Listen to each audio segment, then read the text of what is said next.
မင်္ဂလာပါဒီနေ့တော့ကျွန်တော်တို့ ROS မြန်မာ community စတင်ဖန်တီးတဲ့အနေနဲ့ video tutorial တစ်ခုတင်ပါမယ်အရန်ကိုတူတဲ့ဟာလေးပါအကြောင်းအရာတော့ distributed system မှာ ROS master ကိုဘယ်လို run တယ်လဲဆိုတော့ဖြစ်ပါတယ်ဒါကို Ros Network လို့ခေါ်လို့ရပါတယ် network ပေါ်မှာပဲဖြစ်ဖြစ် internet ပေါ်မှာပဲဖြစ်ဖြစ် master တစ်ခု run တိုင်း node တွေကအချင်းချင်းဆက်သွယ်နိုင်ပါတယ်distributed system မှာ run နိုင်တယ်ဆိုတဲ့သဘောပေါ့ master run နဲ့ဆိုတာတကယ်တော့ကျွန်တော်တို့ ROS install လုပ် ROS program တွေရေးတဲ့အချိန်မှာ ROS code ဆိုပြီး run လိုက်တာက master ကို run လိုက်တာပါပဲ ROS code ကို run တာဒီ ROS master ကို run တာဖြစ်ပါတယ်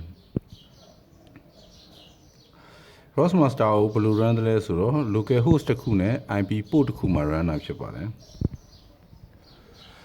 ROS master run တိုင်း node တွေကအချင်းချင်းတွေ့နိုင်ပါတယ်ဆက်သွယ်နိုင်ပါတယ်ပြီးတော့အချက်လက်တွေပြန်ပြီးတော့မျှဝေလို့ရပါတယ်အခုတော့ကျွန်တော်တို့ဒီကွန်ပျူတာပေါ်မှာ ROS master ကို run မယ်နဲ့ network ပေါ်က set တစ်လုံးမှာ run လိုက်ပါမယ်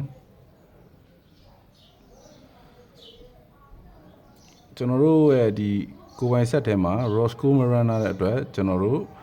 ROS master ကိုကျွန်တော်တို့ကြည့်ပါမယ်ဘယ် set မှာ run နေလဲဆိုတော့ဒါဆို variable က echo ROS master URI ဖြစ်ပါတယ်ဒါ4322ဆိုတာ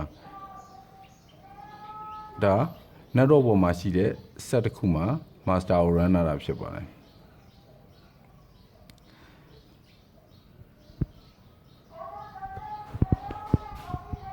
ဒါဆိုရင်ဒါကိုကျွန်တော်တို့ဘယ်လိုရေးလဲဆိုတော့ bash rc မှာ IP address နဲ့ port ကို ROS master URI ဆိုပြီးတော့ export လုပ်လိုက်လို့ရှိရင် ROS master ရှိတဲ့ IP address ကိုပေါ်ပြနေတာဖြစ်ပါတယ် port name ကတော့မချိန်ဘူးဆိုရင်အသေး11311မှာပဲတကယ်လို့ကျွန်တော်တို့က IP နဲ့မသွားချင်ဘူး domain name နဲ့သွားချင်တယ်ဆိုရင်လည်းဒီမှာ domain name ကို IP address အစားထည့်သွင်းနိုင်ပါတယ်ပြီးရင် bash rc ကို save လိုက်မယ်ပြီးရင်ကျွန်တော်တို့ terminal ကိုဖွင့်လိုက်မယ်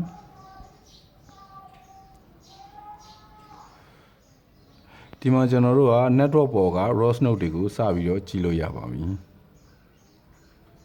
ROS node list ဆိုရင်နည်းငယ်တော့ကြာနေပါတယ်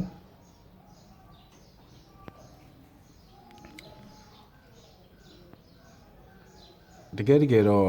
ဟို master ကို VPS server ပေါ်မှာ run တာပိုကောင်းပါတယ်ဒါဆိုရင်ဒီမှာ Android Gigabyte ROS Java tutorial pubset ဆိုပြီးတော့ပေါ်နေပါတယ်ဒါကျွန်တော် master ကိုကျွန်တော် Android set တစ်လုံးပေါ်မှာ run တာလို့ဖြစ်ပါတယ်ကွန်ပျူတာမှာတော့ကျွန်တော် ROS master ကိုမ run တာပါဘူးကျွန်တော် bash rc မှာပဲ server ကိုကျွန်တော်ချိန်ထားပါတယ် export လုပ်ပြီးတော့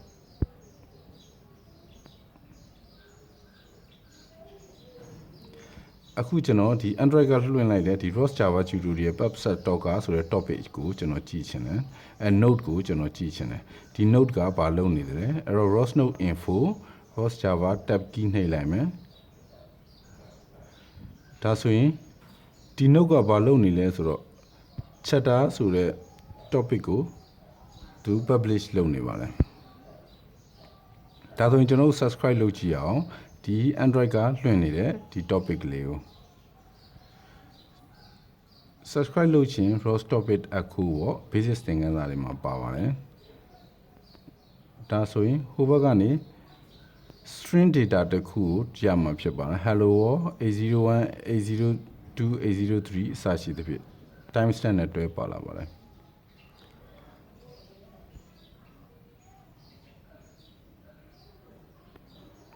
ခုနကကျွန်တော် ROS node ကိုကြည့်လိုက်တဲ့အချိန်မှာ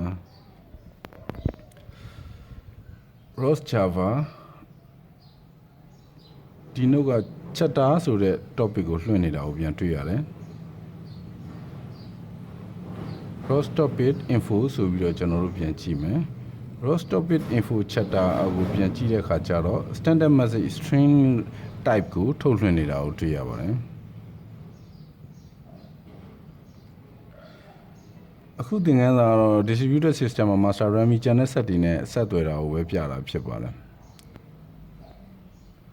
ခ ခုန standard message ထဲမှာ data ဆိုတာဘယ်လိုထွက်လာတာလဲကြည့်အောင်ဒါဆိုရင် standard message string ကို ROS message ကိုကြည့်လိုက်ရင်ရပါတယ် ROS message show သုံးလဲရတယ်အခု ROS message lib grab လုပ်ပြီးမှဒီ standard message string ကိုကြည့်မယ်ဆိုရင်ဒါဆိုရင် standard message string ဖြစ်ပါတယ်အဲ့တော့ ROS message echo standard message string ဆိုပြီးရိုက်လိုက်ရင်ဒီ string ဆိုတဲ့ data type ကပါလဲဆိုတာကိုတွေ့ရမှာဖြစ်ပါတယ် sorry ကျွန်တော် comment မှားသွားတယ် ROS message info ပါပြီးတော့ message type ကိုထည့်ပြီးမယ်ဒါဆိုရင် string ဆိုတဲ့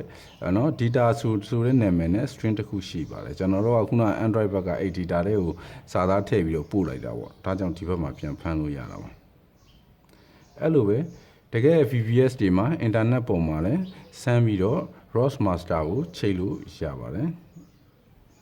ကျေးဇူးတင်ပါတယ်